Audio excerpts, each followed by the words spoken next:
জয় মা মনসার জয়। জয় মা মনসার জয়। আজকের 27 নম্বর পর্ব, মনসা মঙ্গলের 27 নম্বর পর্ব। এই 27 নম্বর পর্বে বিশ্বহরি নিজ কক্ষে বসে আছেন। নেতা সমস্ত কাপড় ধুয়ে বিশ্বহরির যে কাপড়টা আছে সেই কাপড় নিয়ে নেতার কাছে গিয়ে পৌঁছলেন।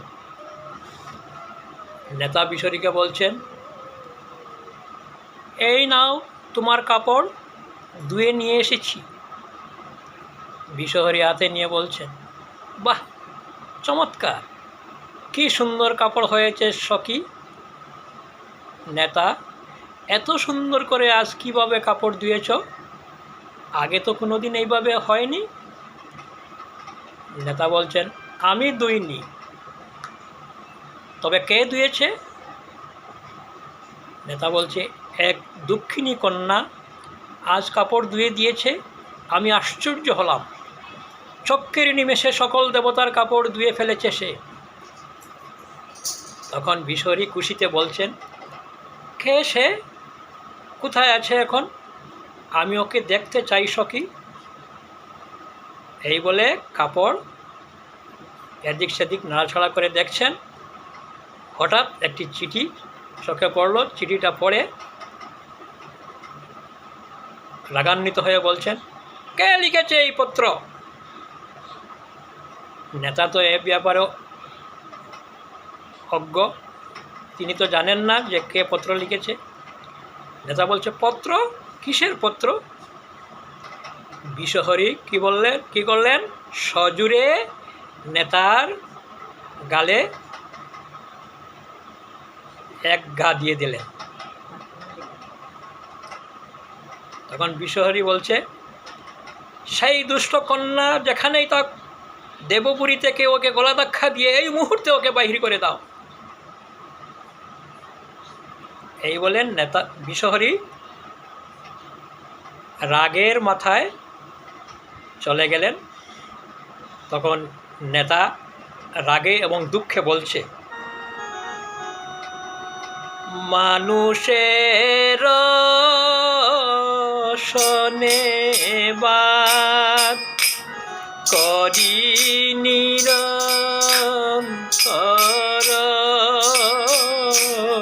মানুষের শোনে বাত করি নিরন্তর,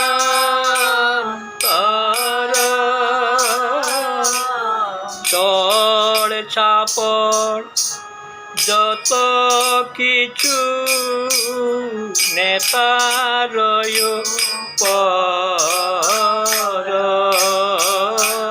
চড় চাপড় যত কিছু নেতার পর, মন্ত্র বলে জিয়াই দিব বেহুলার পতি, মন্ত্র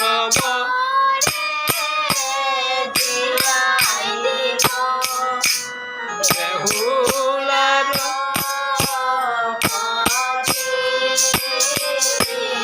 দেখি তুমি কি করিতে পারো পদ্মাবতী,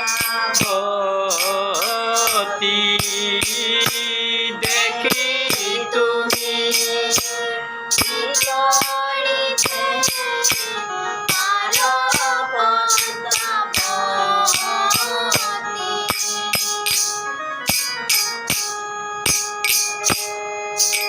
তখন নেতার আগে দুঃখে সেখান থেকে চলে গেলেন এবং লক্ষ্মীধরকে জিয়ে দেবার মনোবাসনা করলেন।